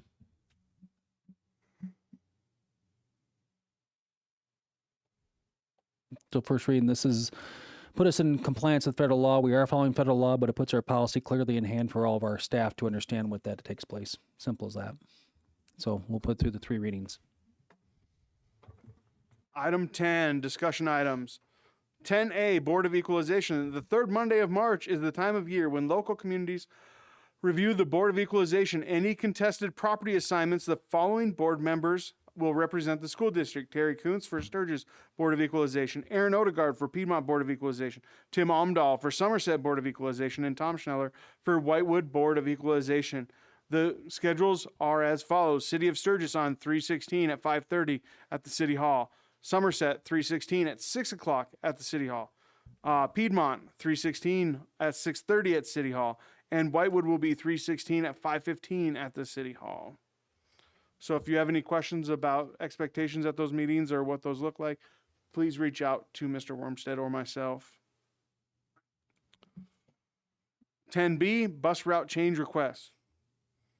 All requests for Meade School District bus route changes for the 26-27 school year must be submitted to the Office of the Superintendent by Wednesday, April 1st per school board policy EEAB, school bus scheduling and routing. And it sounds like Harlow's already preparing you for school bus changes. Thank you. Appreciate that. Just getting you warmed up. 10C, 1-year waiver to school board policy JECB, open enrollment limits. Increase the open enrollment cap by 1.5 students per section per grade level due to state funding and decreasing enrollment. This would apply for 1 year from 26-27. We increased the open enrollment caps last year of 1 per student per section. So inside this is just for discussion purposes. Last year we did that, and we actually probably grabbed about 4 or 5 more students, close to $30,000 or more with that moving across. So this is only for you to look at. 1.5 means in our 4-section schools, that's 2 more students, or approximately 15,000 available for that. We did close about 5 grade levels last year. Realize this is open enrollment. We don't take any more open enrollments in those grade levels once that takes place, unless they're a family member of the current attending child from open enrollment. So I want you guys for discussion if you think this is a good idea or not. I'm just looking at different ways we can maybe grab an extra $40,000 to $60,000 to $80,000 in enrollment, but it puts pressure on your class sizes. Is it for our clawing back money to get where we need to be closer to zero? Is this calculated in already? Nope. Okay, that's good to know. This wasn't an actionable item yet, so we would not calculate that till it is. Other discussion? I've got a question. You mentioned that unless they had another family member in, so if we had an opening in 6th grade but not in 2nd grade, we took the 6th grader, then the next year technically they could bring in the 2nd grader, or who would So what takes place if they enroll at the same time, we decline both open enrollment applications because we are closed in 2nd grade. We legally could not accept the 6th grader and not the 2nd grader. You have to accept the whole family. So we'd have to decline the whole family if one of the children are in the closed section of a building, or offer them to attend a different building, which we've had done before. We had a family move in literally 30 yards from our district line, thought they were in our district, and we had no room in the valley, so they open enrolled their students to Sturgis. So for me specifically, this is gonna be a hard sell unless we're gonna need it. Like, it's gonna have to be pretty hard for me to want to punish our teachers and our students even more than we already are with all our votes. So not saying completely no, but for me, this is going to be, we're going to have to be a lot of data driven for me to consider this. We'll need those questions on that, because what questions you want to answer that. Last year we did do 1. I just proposed 1.5 to see if you want to move further, or if you don't want to do 1, or you want to go back to the original policy with that. That is fine, but you have to approve. You don't have to do, if you do nothing, it goes back to our standard policy. Your choice would be increase it by 1.0 or 1.5 or do nothing. So this is based off of prior to last year. This wouldn't be 2.5. No. Okay. So you're asking for an additional 0.5 for where we're at right now. Yep. And that goes away if we don't take it. So we have to take action on 1.0 increase per section, or 1.5, or it goes right back to what we actually approved in policy, which is the red crossed off line is what we currently have in policy for open enrollment. Last year we increased that by 1. How many of those 4th and 5th grade classrooms got 26 in them? 24 and a half to 25, 26 in there. That's where we're at right now. Some are, yes. This would create a little bit of room in some of our grade levels, but not every single one of them. I just did the standard, moved everything down the same, and some may still be closed, especially with reducing staff at Sturgis Elementary and Piedmont Valley. With that increase to 1, did we max out? Across the board, all grade levels? No. Okay. Some we did. And just remember that that doesn't mean that the classroom can't be larger than that. That's where we stop taking open enrollment. So if you have a family move in, or 6 families, and they all happen to have a 3rd grader, all at Sturgis Elementary, we take 6 more 3rd graders because they live in our district. This is only for, this closes open enrollment, and we legally have to have a standard for that. You have a really pretty detailed policy on this. Many schools don't have this, but we have it written in where it's at. So up, down, or otherwise, you have to decide to change it. Right now, it's already set.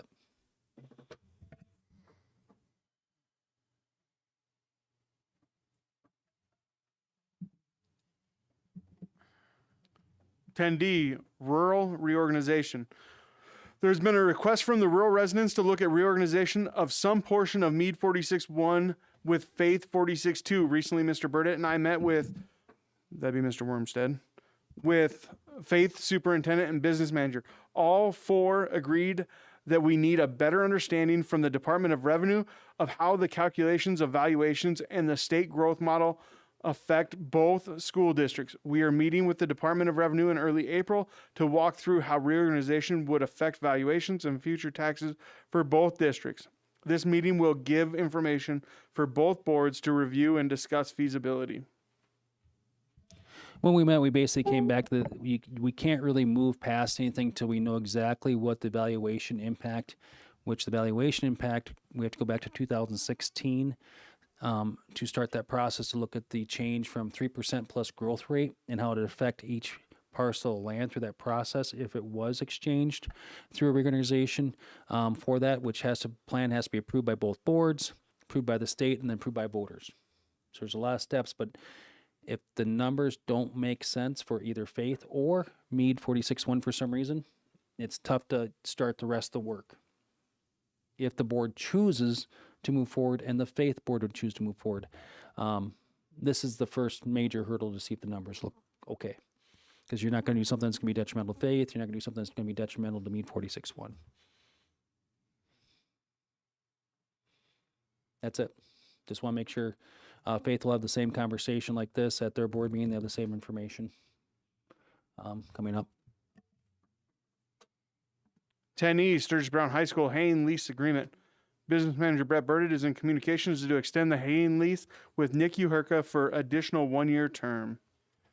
I've been working with Nick on some improvements to do at the high school, and we're kind of at a standstill on should they be just more fertilizing type of applications, or should we get into actually spraying out, farming and going back into another rotation.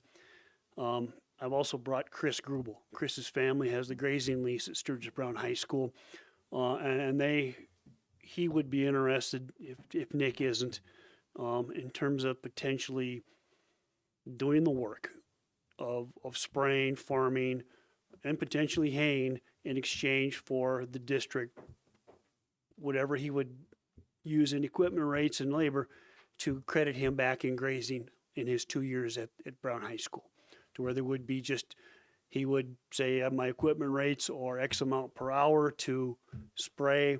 We provide the chemical, his equipment rates to no-till drill the first crop in year 1, and then we would have to work a deal on harvest, and then in year 2 we'd be going back in with a potential grass alfalfa mix in year 2, and we would cover seed and he would cover equipment rate, and we would credit him his equipment rate back. So he's paying, his family has got the lease at about $92 an animal unit for the grazing. We would work an angle like that. I don't think Nick is interested in doing all that, and so it'd be an opportunity maybe to bring Chris and Vera and their family into it to get the same thing accomplished. So we're working through those details. So I may come back and say it's not a 1-year extension with Nick, or it's just to hay it, but we also need an agreement to basically credit back the Grubel's grazing rates, their grazing fees for whatever equipment rates and labor they have to do the farming for us. Anybody have any questions on that? The goal is to get a better productive stand at those 40-some acres at the high school. And in the best year, they produce maybe a ton an acre, all right, in the best year. And so we've had a lot of recommendations from people who lease it that you need to do something, and it might even attract more attention and a higher a higher yield and a better rate.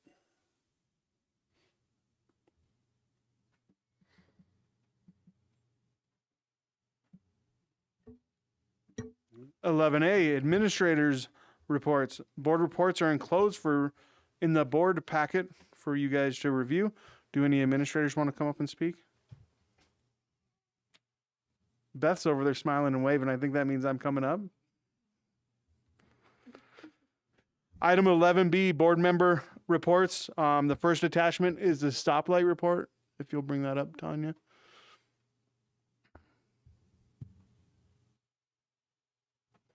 So there's our stoplight report. We've continued to move forward a little bit on school board members being out and present at activities. We have come to a standstill at training. Simply for us to get more training, we have to pay for that training. It's become more expensive than it had been in the prior years, substantially more expensive. So board members have opted not to do that. So we're looking at other options for board training. 11B1, ASBSD webinars on 4 important topics facing public schools. So here's your opportunity to get some free board training. They'll have a session April 1st, April 8th, April 22nd, and April 29th. So, and then if you guys haven't filled out the board training interest form for 11B2, please look in your email, click on the link, fill that out. And then I'm planning on middle of this week providing that to Mr. Wormstead on what training our board would like to see that could be administered at that March 30th meeting, or we'd be looking at prior to board meetings doing like a 45-minute to an hour long presentation. So if we want to learn more about how the general fund works and all the calculations that go into it, Mr. Burdett may put on a presentation that's a half an hour long for the board members that are interested in that prior to a school board meeting to gain some understanding and training in those areas. 11C, Black Hills Special Services Co-op. Terry, do you have an update for us? I do. Our meeting, of course, was the end of February, and it was all about the DD division, which is the developmentally disabled division, which is actually the one section that started the co-op. Let's see, I think they're coming up on their 50th year, where they started at Pluma and moved on. Since then, they currently now have 90 staff, and that's just in the DD division, not the whole co-op. They service 382 persons.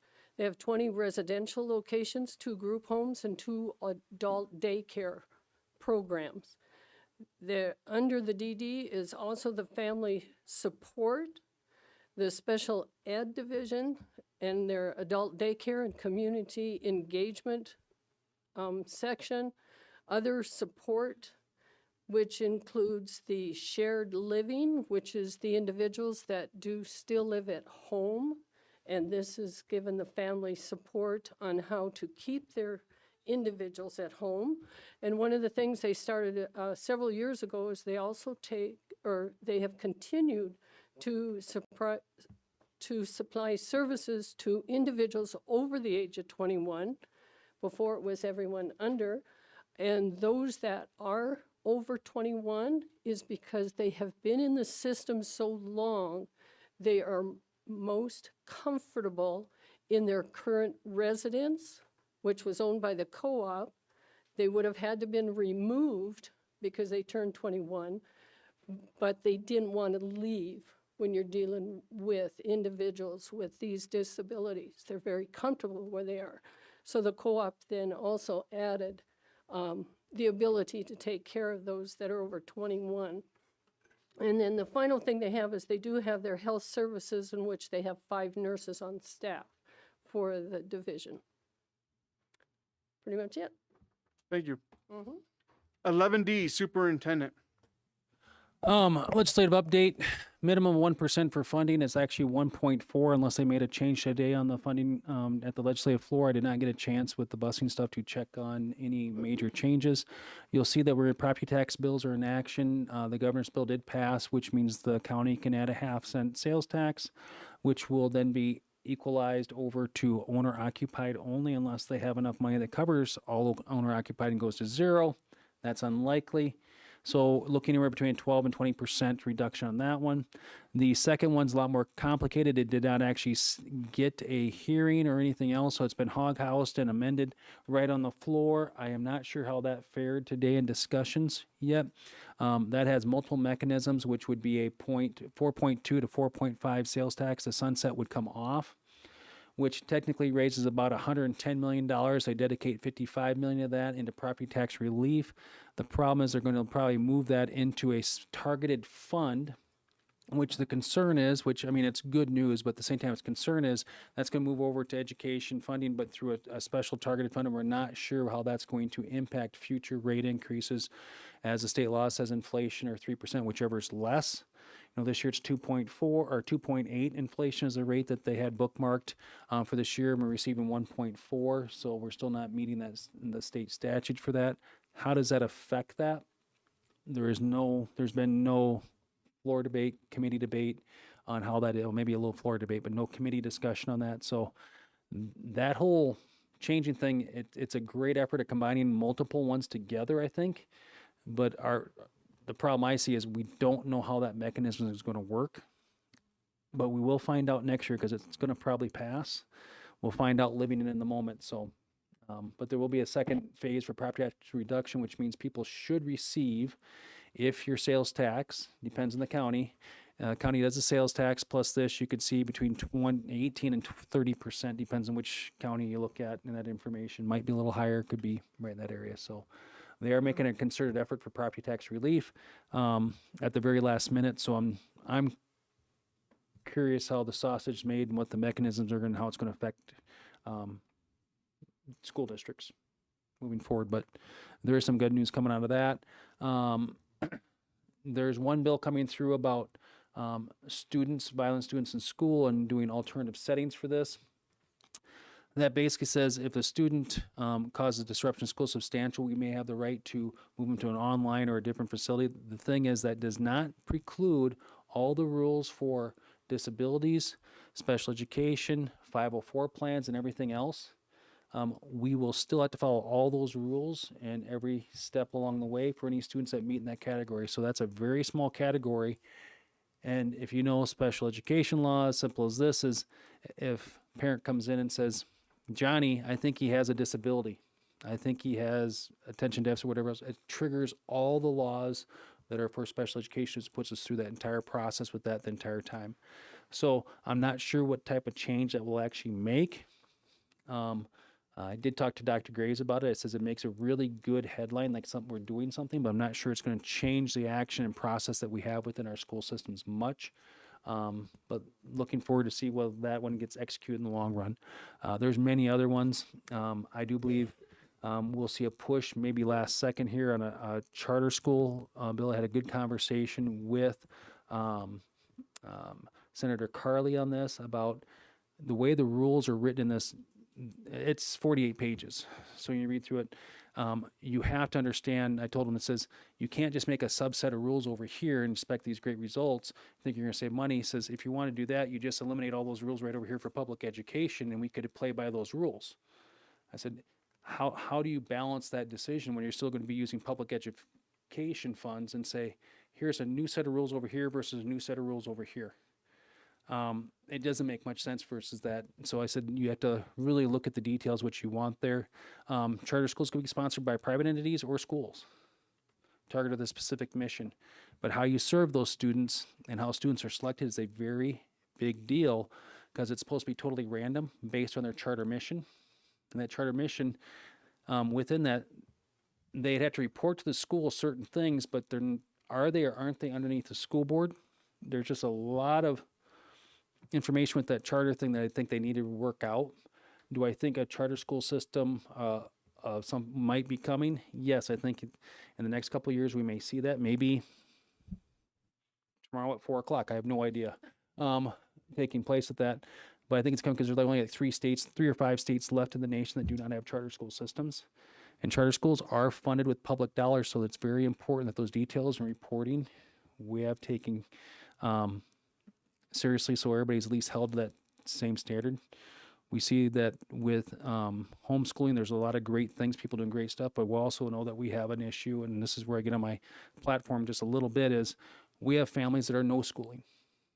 They're avoiding truancy or other issues within the state, and those kids, because we've had them come back and re-enroll, and we've had a student re-enroll after they homeschooled at kindergarten at 6th grade, barely write their name, couldn't read and couldn't count to 100, and we were supposed to solve that issue. They had not been educated in 6 years.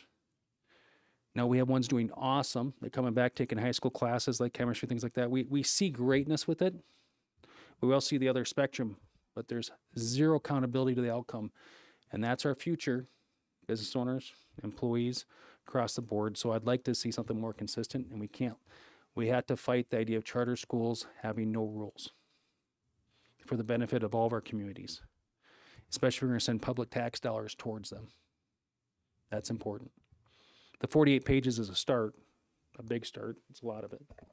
But anyway, on another note, Purple Star Day. Purple Star Day is April 10th within the state for that. Purple Star, remember Purple Star School, which is we are registered support, family supportive of military children, family spouses within that for this. So that's what we call Purple Up Day. For that, showing our support for our military families in our area for that. Remember, our Purple Star schools have gone through a process to make sure they help families acclimate and become part of our community and our school system when they move into our area for military purposes. That's all that part is. Were you going to cover EMC? Oh, sorry, 11D, EMC. Brett and I both can cover this. We just threw this underneath here. Due to our insurance Wayne, company. We have Derek Red in the audience. Why don't we give Derek the floor for Derek, 30 you want this one? He sat here Hey, all he's going night. to give us some good news. Awesome debate team here. That was not my thing here, but no, this is good news for the school. I'm very happy. I gave this check to Mr. Burdett here last week. It's just giving back to the schools. EMC insures the majority of the schools here in South Dakota, and they were able to give back $2 million to the schools, including $69,000 to the school. So a lot to go off of. The board members here, the ones that serve on the insurance committee, Mr. Burdett, Mr. Warnstead, and I also want to put a kudos into the buildings and grounds. Everyone here, as you guys go around and look at the building grounds, they're doing a really good job. You know, little things matter with insurance. One slip on ice, one fall, injury on a playground can be millions of dollars anymore in today's terms. So everyone's doing a great job. So I couldn't be more happy on being able to give that check back to the school. So insurance rates are stabilizing. You know, so we'll have some more terms here coming up. I can't promise anything right now, but this is a good step into the right direction. Thank you, Derek. Thank you, Mr. Lynn. Oh. Somebody's phone's on the floor over there. That's the reporter's phone. He's just making sure he gets everything said. All right. Item 12, upcoming calendar events. March 16th, Finance Committee meeting at 4:30. March 19th is teacher in service, no school. March 20th, spring break, no school. Business office and superintendent's office will be closed. March 23rd, Buildings and Grounds Committee meeting at 3:30. The 23rd, also the Policy Committee meeting at 5. The 24th, school board petition deadline by 5 p.m. 26th, insurance committee meeting at 5 p.m. 30th, Sturgis Brown High School parent-teacher conferences. And April 3rd and 6th will be Easter break, and there will be no school. Item 13A, school board members will enter into executive session to discuss personnel, SDCL 1-25-2.1, and employment negotiations, SDCL 1-25-2.4. Do we have a motion? Make a motion to enter into executive session to discuss personnel SDCL-1-25-2.1 and employment negotiations SDCL-1-25-2.4. So we have a motion and a second. Any discussion? Second was Aaron. One item, there will be no action after this meeting. It'll be just adjournment. We have no action items after that. All those in favor, say aye. Aye. Opposed, same sign. Motion carries. We will go into executive. Does 5 minutes give us enough time? Do we need 10? Let's go 7:35.